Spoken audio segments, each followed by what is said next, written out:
What's up, everybody? Alex here. And before we get the podcast started, I just wanted to say a big thank you to all of you who support the podcast. And if you haven't yet, go ahead and hit that little subscribe button and the notification bell if you're watching us on YouTube. If you're listening to us on Spotify, iTunes, Amazon, iHeartRadio, anywhere, hit that little subscribe button. Share the podcast with your friends. It's one click for you, but it's a lot of support for us. It helps us keep the podcast growing, and the more we can grow, the more we can start getting you more content out there, including the upcoming world-class grappling tournament on October 9th in Orlando, Florida for the Mr. Olympia Expo. We'll be there. I'll be there. I'll be putting on the show along with my good friend Carlos and a couple of other guys, as well as doing a Muay Thai seminar. So please, the more you support the podcast, the more help towards us keeping this going. If you're up at the expo, please stop by, come snag a photo with me. If you want to sign up for the tournament, don't forget to use the promo code right down in the description below.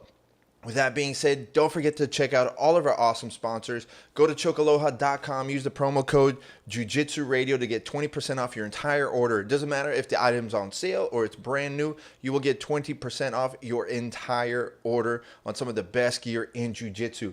Also, don't forget to check out Jiu-Jitsu Soap Co. Use the promo code JJRadio and you'll get 15% off your entire order of the soaps that I use, including the honey almond liquid soap, which is freaking amazing. I've given a couple of bottles to people. I've suggested it to a bunch of people, and every single person that's gotten one loves it.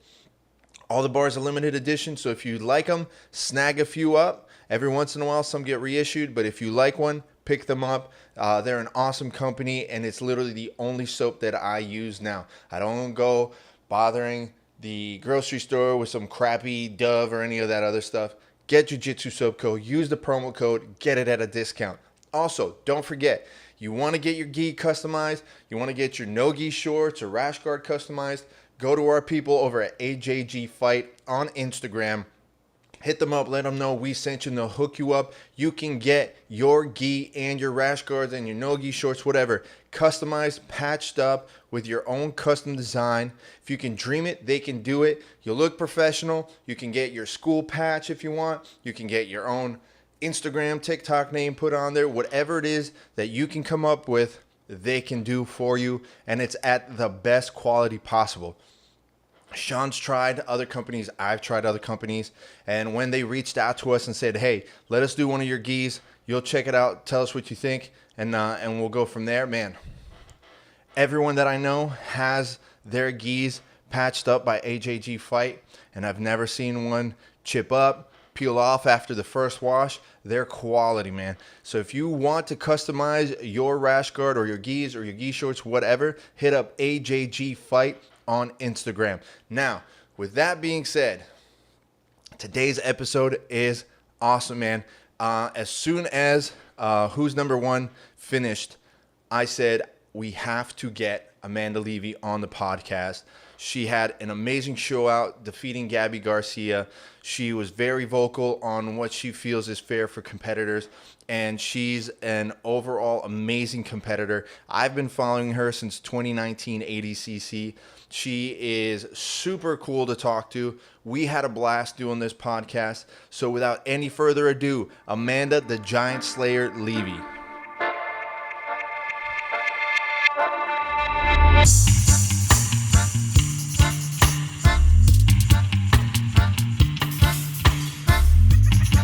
What's up, everybody? Welcome back to another episode of Jiu-Jitsu Radio. Today, we have an absolute savage joining us, Amanda the Giant Slayer Leve. How are you? I'm great. How are you guys? Doing great. Thank you for joining us. I know it's kind of been hectic for you the last week or so, right? Yeah, I don't know how people do social media full time because I'm so sick of it. I mean, I appreciate all the messages so much, but it's like it was so overwhelming. I'm like, oh my god. I'm trying to respond to everybody, and it was just it's so awesome. It's like a good problem to have, I guess. So is it one of those like Instagram famous that just kind of hit you now? Yeah. So all my friends are like, oh my gosh, you have 13,000 followers now. Like, I started off at like around 5,000 something, and then Right. after that, it just like blew up. So that's pretty cool. It's cool to be like, I guess, Instagram like kind of famous.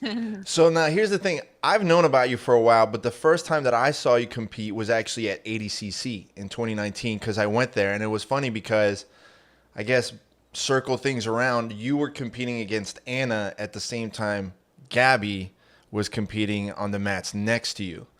Yeah. So let's kind of go back. So the big thing that kind of kicked everything off really was who's number one press conference. And it seemed like you were the only one that had the backbone to call Gabbi out on the weigh-ins. So what we were discussing is a couple of things. Did it seem that you were the only one that actually had the guts to say it? Because it seemed as soon as you mentioned it, all of a sudden everybody else wanted in on it.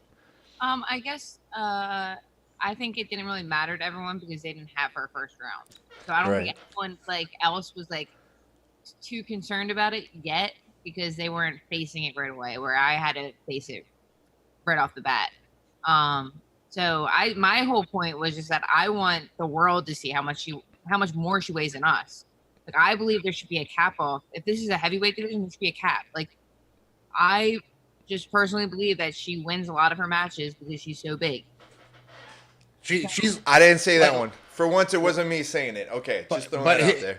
Here's the thing: is I don't know if you could tell, but I'm a pretty big dude.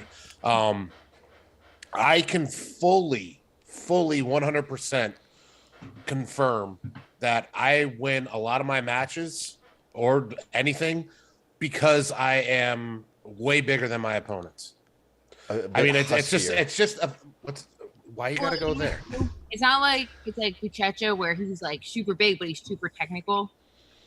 Where it would be a little bit more of a pass if he was a little bit more technical, but for me, it just doesn't look that way in her matches. So let's backtrack it a little bit more. Leading up to the fight, going into the weigh-ins and everything. So what exactly happened? Was it one of those things where after you weighed in, you found out, oh, Gabbi doesn't have to weigh in, or what happened? Yeah, so they were lining us all up to weigh in, and they counted, and they're like, oh, there's only 7. And we're like, obviously, Gabbi's missing. And one of the girls was like, oh, she didn't weigh in for my match either. She's like, and then she showed up 5 minutes late for the interview.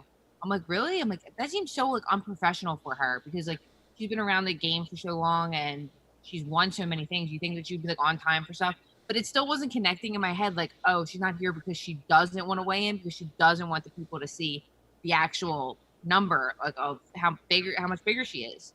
Right. Then it clicked and I'm like, oh, she doesn't want everyone to know how much bigger she is than us.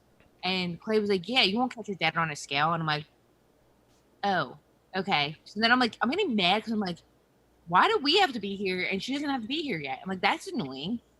And then they started the rules meeting where we have questions and stuff. And I'm sitting next to my boyfriend and my coach. I'm like, I'm about to raise my hand and be like, oh, does Gabbi Garcia have to weigh in too? We all did, because technically we shouldn't have had to weigh in either. I don't care about my weight. I will tell you straight up, I walk between 155 and 160. That's my walk around weight. So, but when I was a little bit heavier, yeah, I'm a girl, so I'm a little self-conscious of my weight. When I was walking around at 170, 175 at one point, I was super self-conscious. So I'm like, dude, it sucks if some of these girls are self-conscious of their weight and they don't want to have to weigh in. If Gabby's self-conscious of her weight, why does she get the pass and we don't get a pass? Right. It was the whole thing. Again, not that I care about what my weight is, but it was just a principle for me. No, but it makes sense. Wait, to be fair, and I'm expecting more. I guess I'm the only Letterkenny watcher here. Okay, to be fair, I was waiting for you to start singing. As an ultra heavyweight, we don't weigh in. Like when I do fight to win, well, you know what though? I did weigh in for fight to win, but whenever I compete normally, we don't weigh in. We don't have to, yeah. I just walk on. They just check my ID and I get to walk on by. So maybe I could totally see where you're coming from, but maybe I'm just being devil's advocate. Maybe she just didn't think it mattered. I don't, but. Well, yeah, so that's why I was saying the other girls said that she didn't weigh in for their matches. I think it was Clay and Kendall that fought her. But again, yeah, I don't even care that she wasn't weighing in. I just thought that it was annoying that we all had to weigh in, and she specifically didn't have to weigh in. Like yeah, that is unfair. That's 100% unfair. Yeah. So then after that, I'm like, yeah, like I said, I was sitting at the rules meeting. I'm like, telling my boyfriend, I'm like, I'm about to raise my hand and ask if the Gabbi's gonna have to weigh in, and he's like, no, don't do it yet. And then he's like, go to the press conference. Smart move. Smart move. I was like, all right. So we get to the table, and I see her walk in, and she's very arrogant in person. Like, I did not expect this from her. Like, I met her once before, and she seemed nice and stuff, but like, she walked in so arrogantly, and I'm like, is this a joke? Like, this is annoying. So she walks up to the table, we're all sitting there, and then they reveal the bracket in front of us. But I already had an idea that I was going to be fighting her because someone came out with like the odds, and I was like seated 8th, which that's like another thing. I don't know how I was seated the last when I won trials in 2019, which I get. I haven't been active in like jiu-jitsu a lot, but like I just won trials, and I beat Clay before, and I went against Anna the distance. But I mean, not to mention 20, you were world champion, no-gi world champ in purple and brown belt. Yeah, like no offense to like Amanda Lowen, but like I don't even really know what she's won, and I didn't really know of her until they announced her name in like the bracket. I'm like, damn, at least I should be 7th. Like I didn't see me put 8th, but that's a whole other story. So anyway, then at the press conference when they revealed the bracket, I wasn't shocked. I already knew. But it was cool that the other girls ended up jumping in too. And she obviously had no answers for why. And I found out it really wasn't in her contract. Like there was nothing in her contract that said she didn't have to come to weigh-ins. And I get it. They wanted it like the publicity of like, oh, I stepping on the scale, like flexing, whatever we did, or whatever. But still, so that was just annoying. So hold on. So, because when you two started going back and forth at the press conference, she was very arrogant about when you win as many championships as I do, you can put whatever you want on the contract. But I was like, wait a minute. And even Anna jumped in and saying, no, we all have the exact same contract. Yeah. And she was like, don't be a pussy. And I'm like, hey, what does being a pussy have to do with stepping on a scale? See, that's where I'm surprised you kind of didn't chirp back with like, well, I don't fight 50-year-old grandmas. Like, I was hoping someone was just going to throw that out there, but it's all right. Well, there'll be other opportunities. Yeah. So I was just like, what does that have to do with anything of just stepping on a scale? Like, just let everyone know how much you weigh. Because all the other girls are just as annoyed that you're in this division as like anyone else is. Like, we're just annoyed that you don't see a huge weight gap in the men's division like this. Yeah. Right. You never see, unless it was like an absolute division, you would never see like a smaller guy going against someone who has 100 pounds on another guy unless it was an absolute division. It just doesn't happen. Yeah. The closest that I can remember was when they did that UFC Pride event where Jay-Z fought Anthony Smith. You remember, Sean? Yeah. It was like 2 years ago? That was but that was his choice. Yeah. Like they chose to put out there. Like the only people that I see do that are the people that it's their choice. Like 𝗶𝗧𝘂𝘆 will sometimes do the ultra heavyweight division. And Mikey at Pans last year did super heavyweight for some unknown reason, which is really weird, but you don't see that big of a gap unless it's an absolute. And otherwise it really is an unfair advantage. And as a big dude, I know this for a fact. It's an unfair advantage. Yeah, so like don't get me wrong, I knew what I was signing up for. I was actually excited to go against Gabbi because I wanted to go against her for like the reason that I've seen so many girls that I've competed against go against her and how they did. And I'm like, I think I could like actually beat Gabbi. And that was like the main reason I wanted to fight her. I'm like, damn, this is gonna be such a cool opportunity to fight her because she's so much bigger. She has so many more accomplishments. And then she's fought girls that I've fought, and it was like just cool seeing other girls go against her and like their specific style and how they tried to beat her. So I'm like, okay, cool, like let's do it. I wanted to fight her at 2019 or 2020 ADCC. But I lost my first match to Anna. I was actually like dying that I didn't win my first match because I wanted to go against Gabbi that badly. So here, back to the seeding, the 8th seed. Now, do you think part of that whole thing is the whole like it comes down to like athlete popularity as far as like Instagram and social media presence of that nature, because flow seems to be more, what's the word I'm looking for? Getting towards clickbait. Well, I mean, yeah, but you know, they're like they want to be like they're hip or whatever. Yeah. They don't pay attention to the actual athletes, if that makes sense, and more attention to their Instagram following or whatever. It doesn't seem right that ADCC Trials winner should be seated 8th. Yeah, that's what I thought too. Like, that was my first thing. I didn't like, we did great in trials too. And I was, I don't know, I just expected to be seated like at least 7. Like, Well, I you guess had- Well, it's going to change now because now you're up at 13 grand. Yeah. 13,000 followers. But I mean, So- like, yeah, even like ADCC Trials, you were killing it. You had the awesome like arm bar. Was it on Maggie? You threw the arm bar on. Like, I mean, that's what I think. It's one of those things. Like I said, I saw you at ADCC, and that's when I started backtracking more. It's like this is like a sleeper.